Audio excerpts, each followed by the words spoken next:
Selamat datang rekan-rekan di channel ini. Video kali ini kita membahas terkait dengan rencana kebijakan bagi para tenaga honorer yang tidak diangkat menjadi P3K tahun ini.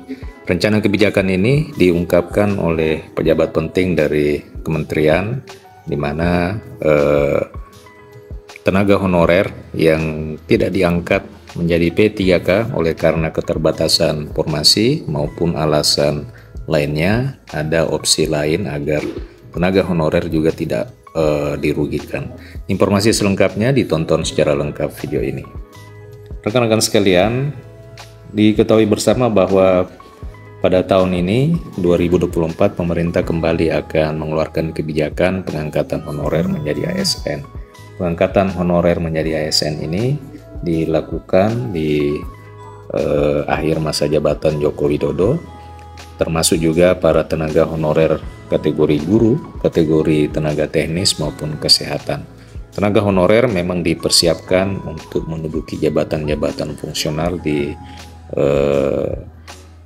pegawai pemerintah dengan perjanjian kerja. Untuk pegawai negeri sipil dipastikan tenaga honorer tidak bisa diangkat menjadi PNS, oleh karena memang jika akan diangkat menjadi PNS terdapat beberapa syarat wajib yang harus dipenuhi dan tentu tidak akan membawa statusnya sebagai tenaga honorer. Walaupun demikian, rekan-rekan sekalian, P3K juga ini cukup menjanjikan oleh karena memang berdasarkan aturan terbaru gaji pokok P3K ini lebih besar dibandingkan dengan pegawai negeri sipil, dan tentu juga hak-hak PNS hampir semua didapatkan di P3K. Hanya yang membedakan dari sisi kontrak kerja dan isunya, wacananya kontrak kerja ini akan ditinjau ulang dan nantinya kemungkinan besar P3K itu tidak lagi menganut sistem-sistem atau kontrak kerja. Rekan-rekan sekalian, Kementerian Pendidikan, Kebudayaan, Riset, dan Teknologi sendiri mengungkapkan kebutuhan formasi guru P3K 2024 itu sebanyak 419.000. Namun sayangnya hingga pengusulan formasi P3K melalui e-formasi ditutup, usulan Pemda memang sangat minim, bahkan merosot dibandingkan dengan seleksi tahun 2021 hingga dengan 2023. Jadi bisa dipastikan bahwa tahun ini memang pemerintah daerah sangat minim di dalam mengusulkan usulan P3K. Tentu hal ini bisa menjadi penghambat kebijakan pengangkatan honorer menjadi ASN P3K. Nah, berkaitan dengan hal itu, Dirjen Guru dan Tenaga Kependidikan Nunuk Suryani mengungkapkan masih ada kekurangan sebanyak 248 formasi guru P3K.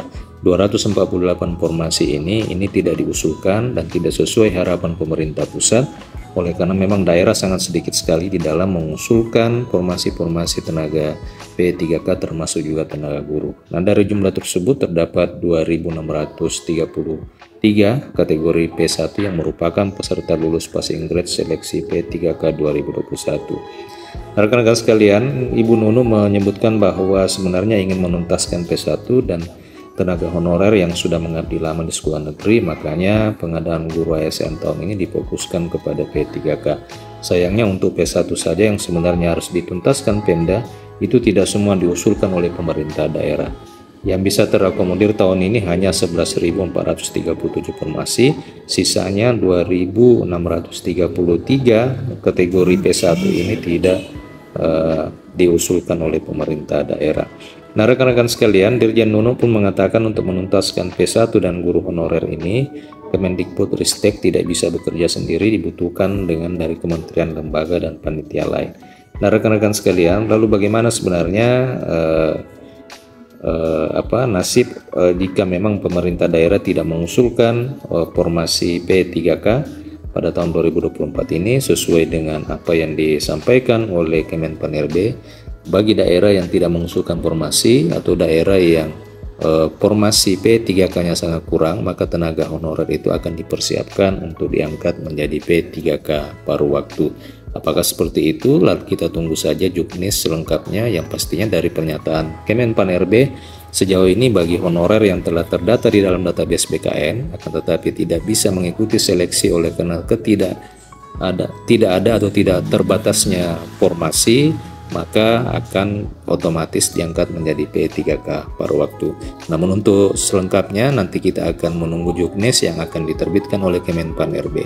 Demikian rekan-rekan video kali ini. Jika ada pertanyaan dan tanggapan silakan kirimkan, tuliskan di kolom komentar video ini. Terima kasih telah menyaksikan, sampai jumpa di video berikutnya.